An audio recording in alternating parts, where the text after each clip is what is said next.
नमस्कार दोस्तों, आज हम बात करने वाले हैं भारत में हो रहे किसान आंदोलन के बारे में। जब 4 फसलों पर एमएसपी का प्रस्ताव किसानों को केंद्र सरकार द्वारा दे दिया गया है, फिर भी किसान दिल्ली कूच पर क्यों अड़े हैं? आइए जानते हैं चंद्रशेखर क्रांति विचार वाहिनी के राष्ट्रीय संयोजक श्री हरेराम चौबे जी से। किसान आंदोलन है एमएसपी के लिए या कुछ इसका और लक्ष्य है, यह समझ के परे है।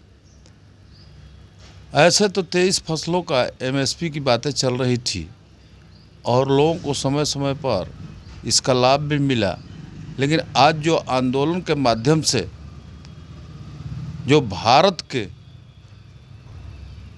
महत्वपूर्ण रास्तों को घेर करके जो इनके विकास के गति को बाधित किया जा रहा है, ये किसान आंदोलन नहीं बल्कि इनका लक्ष्य दूसरा है।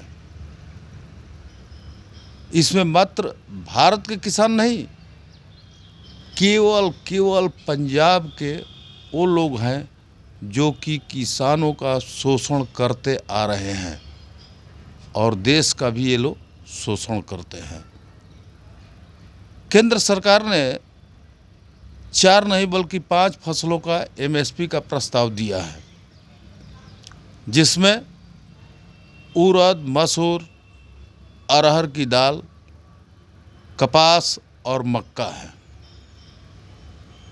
सबसे पहले मैं ये बताना चाहता हूँ कि किसानों का वर्गीकरण होता है।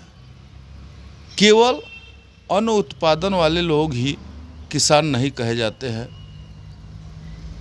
मछली उत्पादन करने वाले, अंडा उत्पादन करने वाले या हॉर्टिकल्चर से जो उत्पादन करके देश के लोगों को भोज्य पदार्थ दिलाते हैं, उसकी व्यवस्था करते हैं, चाहे वो आम हो या सब्जी हो या अन्य फसल हो, सभी किसान हैं। लेकिन मैं ये पूछना चाहता हूँ इन किसानों के माध्यम से कि जो आप अपने लिए एमएसपी की बात करते हो, तो क्या हॉर्टिकल्चर और डेयरी वालों के लिए या अन्य के लिए भी एमएसपी की बात करते हो? कभी उनको एमएसपी दिया जाता है? उसके बाद भी तो वो कभी रोते नहीं है, रास्ता जाम नहीं करते हैं। एमएसपी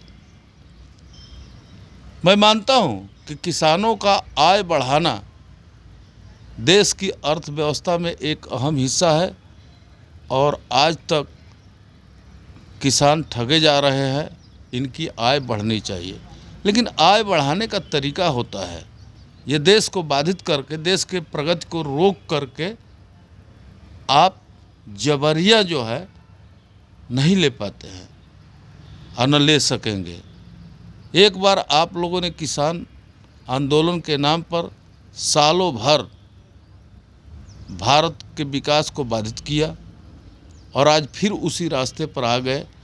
ये साफ झलकता है कि आप किसान आंदोलन एमएसपी के लिए या अन्य के लिए नहीं, और जो आप लोगों के द्वारा जो प्रस्ताव दिया गया है वो देश हित में नहीं है, वो देश के विरुद्ध में है और वो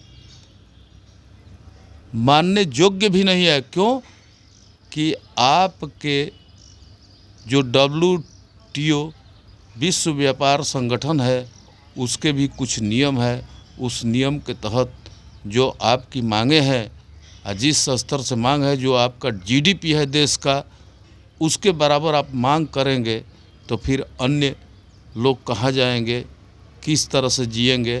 तो इसलिए हमारे समझ से ये आंदोलन किसानों का नहीं बल्कि जो प्रगति के रास्ते पर केंद्र सरकार हो या प्रदेश सरकार हो, भारत सरकार जो देश को ले जा रही है, उस दिशा में एक बाधक कदम है।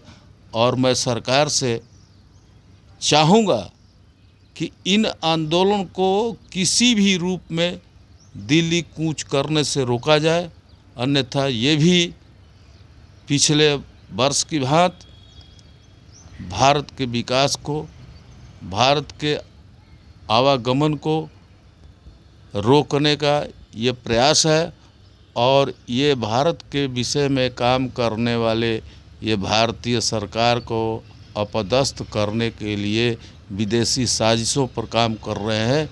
इनका आंदोलन किसानों के लिए नहीं है। मैं इन्हीं शब्दों के साथ फिर सरकार से आग्रह करूंगा कि इनको दिल्ली आने से हर हालत में चाहे जो भी बल प्रयोग हो करना चाहिए और रोक देना चाहिए। धन्यवाद।